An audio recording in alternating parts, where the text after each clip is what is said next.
Pasadena, Texas, October 31, 1974. The air was thick with the scent of autumn, fallen leaves mingling with the sweet aroma of caramel corn from neighborhood porches. Jack-o'-lanterns grinned from every stoop, their candle-lit eyes flickering like watchful sentinels. It was Halloween, a night of innocent mischief, where kids roamed in costumes, bags swinging with the promise of sugary treasures. But in the quiet suburb of Deerfield Estates, a fictionalized name for privacy but rooted in the real events, a sinister plot was unfolding, one that would taint the holiday forever. I was Laura Hargrove, 28, a homemaker and part-time librarian, living with my husband David, a factory worker, and our two children, Tommy, 9, and Jenny, 7. We'd moved to Pasadena from Houston 2 years prior, seeking the suburban dream: white picket fences, friendly barbecues, and safe streets for the kids. Our neighbors, the O'Briens, fit the mold perfectly at first glance. Ronald Clark O'Brien, 30, was an optician at a local clinic, always dressed sharply in pressed shirts and ties.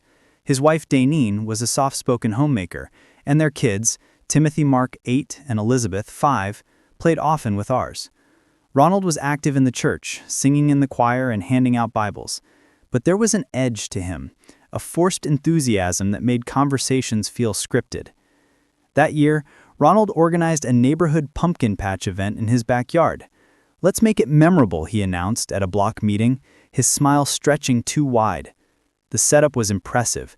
Dozens of pumpkins scattered across the lawn, some carved into leering faces that seemed to follow you with their hollow eyes. Hay bales formed a maze for the kids, and a large cauldron bubbled with hot apple cider, steam rising like ghostly apparitions. String lights dangled from trees, casting an orange glow over the scene. Parents mingled with plastic cups of punch, while children in costumes, ghosts, witches, superheroes, darted through the chaos. Timothy, dressed as a pirate with a plastic sword and eye patch, chased Tommy around the maze. "Arr, ye scurvy dog," Timothy yelled, his laughter pure and infectious. Jenny, in her fairy princess gown, fluttered nearby, collecting candy from a massive bowl Ronald presided over like a king. "Take all you want, little ones," he said, his voice booming. The bowl overflowed with chocolates, lollipops, and those colorful pixie sticks, tubes of flavored sugar powder that kids adored for their tart kick. I watched as Ronald handed a handful to Timothy, then slipped a few extra into his son's trick-or-treat bag. "Special treats for my boy," he murmured, ruffling Timothy's hair. Something about the way he said it sent a shiver down my spine, but I chalked it up to the cooling evening air. David and I sipped cider, chatting with Daneen about school fundraisers. "Ronald's been working late a lot," she confided, her eyes darting to him. "Money's tight, but he's got plans." As dusk fell, the party transitioned to trick-or-treating. Ronald volunteered to lead a group: his kids, ours, and the Bates kids from down the street, James, 11, and his sibling. "Safety in numbers," he said with that grin. We waved them off, the group disappearing into the twilight, flashlights bobbing like will-o-wisps. They returned an hour later, bags bulging. The kids dumped their hauls on the O'Brien's living room floor, sorting treasures amid excited chatter. Timothy complained of a stomachache. "Probably too excited," Ronald laughed, but his eyes flicked nervously. We headed home, our kids munching on safe candies. I'd always checked for tampering, influenced by those razor blade myths. That night, around 11 p.m., screams shattered the quiet. From my window, I saw lights on at the O'Briens. Ambulances arrived, sirens wailing. Timothy was carried out on a stretcher, his small body convulsing, white foam spilling from his lips. "Poison," someone yelled. At the hospital, he was pronounced dead, cyanide in his system, from a pixie stick. The neighborhood reeled. Police questioned everyone. Ronald claimed a mysterious man at a dimly lit house on Rainier Drive handed out the tainted candy. "He stuck his arm out, hairy like an animal," Ronald described dramatically. But no such house existed. Neighbors confirmed lights were on everywhere. Investigations revealed the truth. Ronald had purchased cyanide under a false name, laced 5 pixie sticks, and given them to the kids. One to Timothy, others to Elizabeth, the Bates kids, and even a church boy. Only Timothy ate his fully. Motive? $40,000 in life insurance policies on his children, taken out weeks prior. Debts piled high. Ronald lived beyond his means. Arrest, trial, conviction. He was executed by lethal injection in 1984, proclaiming innocence. But the horror didn't end with his death. That's when the supernatural whispers began. November 1974 dawned cold and gray, matching the mood in Pasadena. Funerals for Timothy were heart-wrenching, his small casket surrounded by teddy bears and uneaten candies. Parents everywhere checked treats obsessively, the Candyman legend born overnight. Media swarmed, turning our street into a circus. I couldn't shake the guilt. Had I missed signs? Ronald's odd behavior, his plans. David and I argued. He wanted to move, but houses weren't selling. The kids had nightmares. Jenny drew pictures of Timothy with foam on his mouth. Then the strange occurrences started. One morning, I found a pixie sticks on our porch, strawberry flavor, like Timothy's favorite. Pranksters, David said, tossing it. But Tommy found one in his school backpack the next day. It was from Tim, he whispered, eyes wide with fear. We called the police. No fingerprints, no leads. Then Jenny got sick. Vomiting, seizures. Hospital tests showed trace cyanide. How? Doctors asked. We destroyed all candy. But in her room, under the pillow, another pixie sticks, half open. Neighbors reported similar incidents. The Bates family found tubes in their mailbox, labeled Sweet Dreams. Their dog ate one, dead within hours, foaming. Mrs. Bates had a breakdown, claiming she heard Timothy's voice on the phone. Why didn't you eat it? By Christmas, the death toll rose.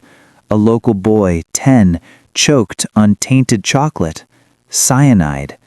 Ruled accidental, but his parents... February 1975.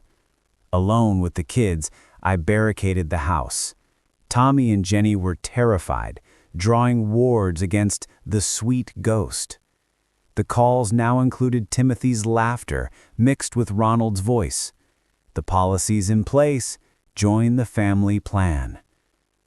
I researched at the library, yellowed clippings about the 1890 factory fire, workers trapped in vats of boiling sugar, screaming as they dissolved. Survivors spoke of whispering sweets, candies that reappeared, luring children to death. Twist. Ronald hadn't just poisoned for money. He'd performed a ritual, using church connections to summon the factory spirits for wealth. The cyanide bound them to the pixie sticks, but Timothy's death unleashed them fully. By spring, more deaths, a teacher, a postman, all from regenerating candy. The O'Brien house was condemned, but lights flickered there at night. We tried leaving Pasadena, driving to Dallas. Halfway, the car stalled. In the trunk, a bag of pixie sticks. Tommy ate one in secret, dead by dawn, smiling with powdered lips. Jenny and I hid in a motel. She dreamed of Timothy. Daddy says it's time. The phone rang. My voice. Give in, Laura. Halloween 1975 approached. Drawn back, we returned to the house.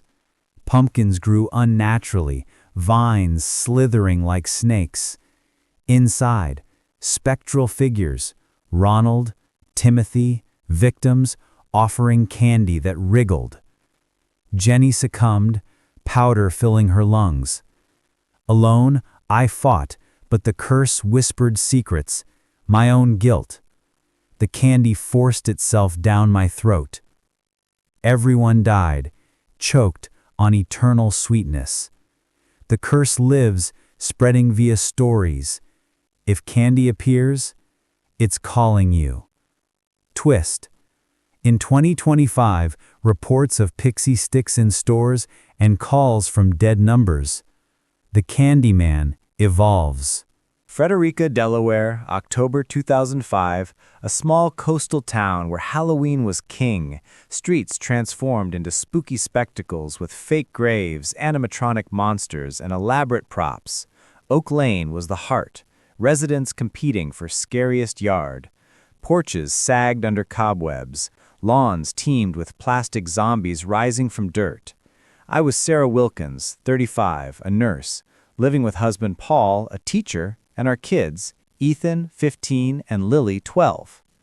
New neighbor Elena Vargas, 42, a widow from Iowa, arrived in September.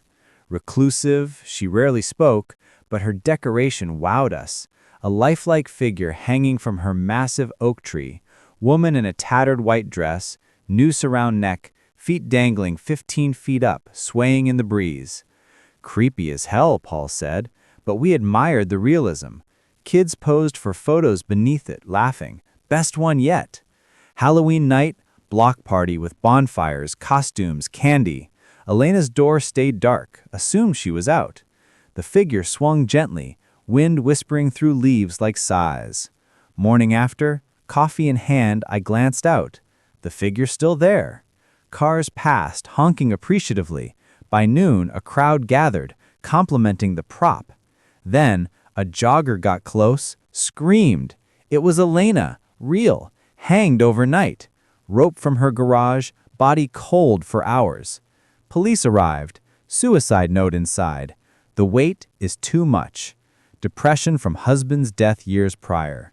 Body cut down, tree marked for removal. Town mourned briefly, but letters started. Unsigned, like the Watcher case. Nice decorations, hang in there. Suspense built as shadows swung at night. November 2005. Tree gone, but nooses appeared on branches town-wide. Empty at first, then with dolls that twitched. Paul dismissed his pranks, but I saw Elena one night, swinging from our porch light, whispering, "Cut me down." More suicides, neighbors found hanging, initially mistaken for decor. Mr. Thompson, 60, in his yard. Passers-by thought prop for days. Letters escalated. "Sarah, I watch you sleep. The axe falls soon." Axe scratches on doors, echoing Villisca murders. Investigation revealed Elena's Iowa ties, descendant of Villisca victims. Cursed bloodline. Family haunted. Ethan felt invisible nooses tighten. Possessions began. Kids climbing trees in trances. Halloween 2006. Town besieged by swinging specters, axes flying. We fled, but letters pulled back. Home awaits. Mass hanging event. Ghosts reenacting Villisca with nooses. Paul axed, trying to cut me down. Los Angeles, October 31, 2013. The Cecil Hotel, renamed Stay on Main, was a downtown relic, infamous for serial killers like Richard Ramirez and countless suicides. Despite its dark past, underground promoters hosted a secret Halloween party in the lobby and upper floors.